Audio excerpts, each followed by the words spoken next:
नमस्कार, मैं हूं आपके साथ कांची बंसल। इंडिया न्यूज राजस्थान में आप सभी का स्वागत है। खबरों का रुख करेंगे। हाल ही में कांग्रेस से बीजेपी में शामिल हुए गौरव वल्लभ लगातार कांग्रेस पर हमलावर रवैया अपनाते नजर आ रहे हैं। इसी कड़ी में उन्होंने एक बार फिर से विपक्ष पर निशाना साधते हुए जमकर तंज कसा।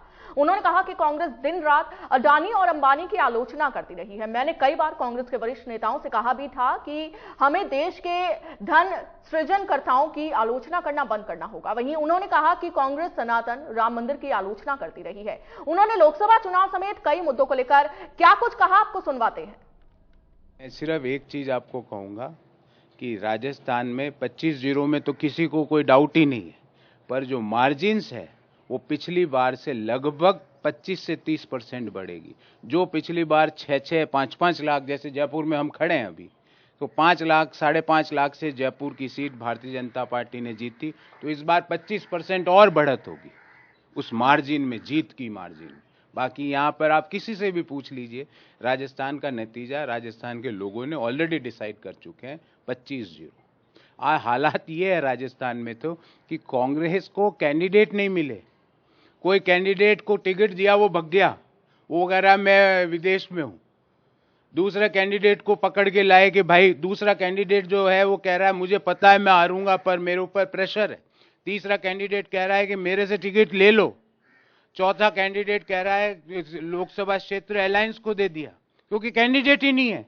आज जो कांग्रेस ने कुछ सीटें अलायंस को दी, जैसे नागौर है, सीकर है और जैसलमेर बाड़मेर भी अलायंस की है, कांग्रेस का टिकट थोड़ी हो।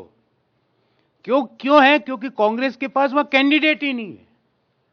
सीकर में कांग्रेस के पास कैंडिडेट नहीं है, इसलिए अलायंस को दे दी, और उस अलायंस को दे दी जिसका कैंडिडेट राहुल गांधी के खिलाफ चुनाव लड़ रहा है।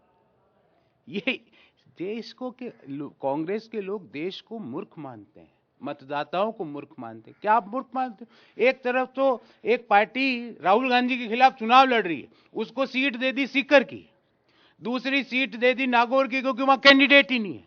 जैसलमेर बाड़मेर में कैंडिडेट ही नहीं है। बांसवाड़ा डूंगरपुर का क्या हुआ, देश, राजस्थान पूरा देख रहा है उसको। कांग्रेस को कैंडिडेट नहीं मिले। भीलवाड़ा का कैंडिडेट बोला राजसमंद वाला मेरे को लड़ना ही नहीं। जयपुर का कैंडिडेट बोल रहा है कि मुझे पता है मेरी राजनीति खत्म हो जाएगी फिर भी लड़ रहा हूं। झुंझुनू का कैंडिडेट बोल रहा है कि कांग्रेस के नेताओं ने मेरे से कहा कि भाई बहुत जरूरी है, हमारे पास कैंडिडेट ही नहीं है, मुझे पता है मैं हारूंगा फिर भी लड़ रहा हूं। ये हालत है। इस चीज को कांग्रेस को समझना चाहिए, और ये जो लोग जो मॉनिटर का चुनाव नहीं लड़े और इधर उधर घूमते रहते हैं, इन लोगों को कांग्रेस के बाहर निकाले तो कांग्रेस की 40-50 सीटें